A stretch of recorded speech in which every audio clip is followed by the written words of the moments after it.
Hey, what's up? This is Sifu Cuddle, and in this video I want to talk to you guys about goal setting, and it's something that always comes up at about this time of the year. But since it is around Christmas time, I really like showing off my random ornaments, and you know, this is one of my favorite things about this season, so let's go check them out. So if you guys follow me on Instagram, you've already seen these things, and pretty much every year I post a picture about them, but I love them. These are little lion head ornaments. There's when we did the Plum Blossom Federation tour in China in 2016, we managed to just find these at a gift shop. So I picked up a whole pack, and we've got a couple lion heads, and also there's the Buddha head, the Taito Fut with the Choi.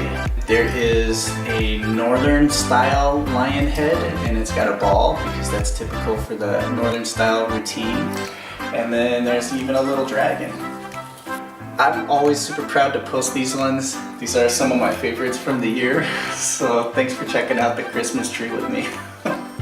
Alright, cool. So don't worry, I'm not going into this YouTube vlogger persona type deal, but I really wanted to show those off, so I'm glad you got to see them. One of the things though, and especially like I've been talking about this for years, I remember writing a super long blog post about this on MySpace many years ago. It's one of the things that I find super important, and as we near the new year, it's always a great time to start thinking about this because we already put ourselves into that New Year's resolution mindset. I hate using the term New Year's resolution. We associate that with things that we end up giving up in a month. Just go back to just what it is, and it's goal setting. Now, goal setting, I originally learned when I was in high school. A motivational speaker came in, and he was, you know, doing some stupid hip comedy to connect with the teens.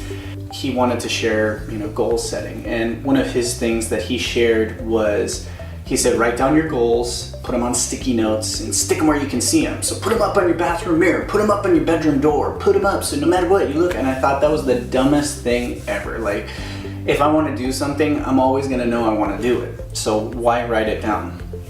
And I just kind of left it at that. But it was finally after my senior year in high school. It was my first year in college, my first year working. I started realizing the importance of it. So I ended up taking out a random journal of, you know, it's a random notebook actually, of just things that I'd written down, a bunch of to-do lists, and I started writing my goals. It's crazy because I still have it to this day. Look at that pattern. That is definitely copyright 2000. Yeah, that composition notebook. And I'm really surprised because it's something that I've done. I started in 2004 and I've done ever since. And every year, around this time of the year, I especially go through and I mark down what I've done throughout the year, but also I mark down and I set my goals for the year to come. It's cool because in the beginning of the year, we have all these high aspirations. We have this idea of a blank slate, and we're ready to start fresh. We're ready to hit that new year. There's no strings attached, like we don't have any baggage already from the year. We're ready to start new and fresh. But one of the things that I've found out that's been even more important for me has been looking back. You tend to see where your priorities lie. I mean, you see what really was important to you in that year, and over the course of years, you start looking at these themes of goals that you wish to achieve. So for example, one of the things that I wanted to do that year, on the very first year that I started doing this, was I wanted to enter an art show.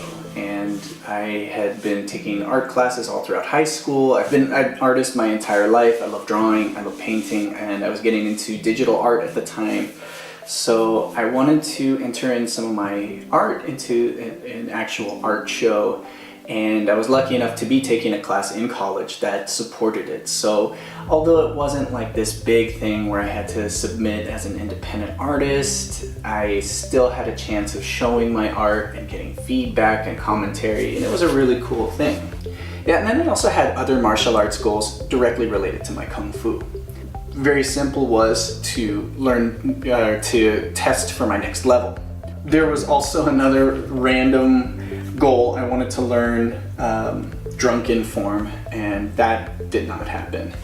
And it's funny because that's a theme. I wanted to learn the drunken form for 2004, and I finally learned it, I think, in 2014, so 10 years later, but I learned it, which is the big difference. So yeah, I mean, I've been doing this for 14 years now. It's amazing to see some years I accomplished a lot. I got to check off a lot of things on my list, which was really cool. And some years were really tough. Like 2015, I called that one the lost year because I accomplished 6 things out of everything I wanted to do. I think a lot of that had to do with the prior year. Just towards the end of the prior year was when I became Sifu. And for me, it was a surprise. I wasn't prepared for that. I mean, curriculum-wise, I was more than capable. I was more than qualified to be a Sifu. And I was running a school at the time. I was running Grandmaster's school. So, you know, I had pretty much all the qualifications, but I really reassessed everything after I became Sifu. And that's also it was just before I started this channel. And I actually had planned out, I had notebooks filled with things that I wanted to do with other YouTube projects. It ended up just turning into this. This was my pursuit, and it was a really tough time because I had to ask myself, what is a Sifu? What makes me a Sifu? Why am I a Sifu? And of course, I'm not going to go back on like my Sifu and Grandmaster. They were the ones deciding that I was to get the title, and I'm not going to tell them no because that's one thing I've learned. And especially being an instructor and teaching others, and you know, like when you set up a student that's ready to test, and they're, I'm not ready to test. As an instructor, you have the experience to know when they're ready to test. You know, being on that end of it, it puts more trust in the upper end. Because I also think that we as humans tend to shortchange ourselves when it comes to something that's important to us. We'll feel entitled about things, no doubt, but we also have a really tough time of accepting, I guess, recognition. We feel like we don't deserve it. I guess the term for that is imposter syndrome, where we don't feel like we fit in, but yet everybody else knows that we belong there. So 2015 was a crazy year for me. 2016, I bounced back like crazy, and then now we find ourselves at the end of 2018. And though I have not accomplished as much of the goals that I had hoped to at this point, there's been definite progress in each aspect, but that's no problem for me because now I have an easy list to start for 2019, and of course, setting new goals from there. No matter what, I highly encourage you guys to do this because it puts you in a focused direction. It helps you when you don't know exactly what you want to do with your life. It kind of helps you see what you want to do with your life. And on the other hand, too, it reminds you of all the cool stuff you've done. There's a lot of cool things that we do that we tend to forget because we're always looking forward. So it's a nice time to sit back and look at what you've accomplished and remember how amazing you are.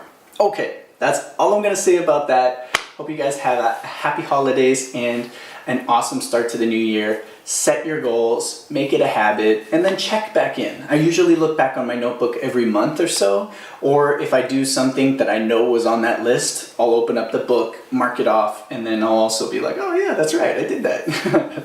And you can check off some of the other things, okay? So, that's about it. I'll see you guys next time. Bam! Fist with a forward.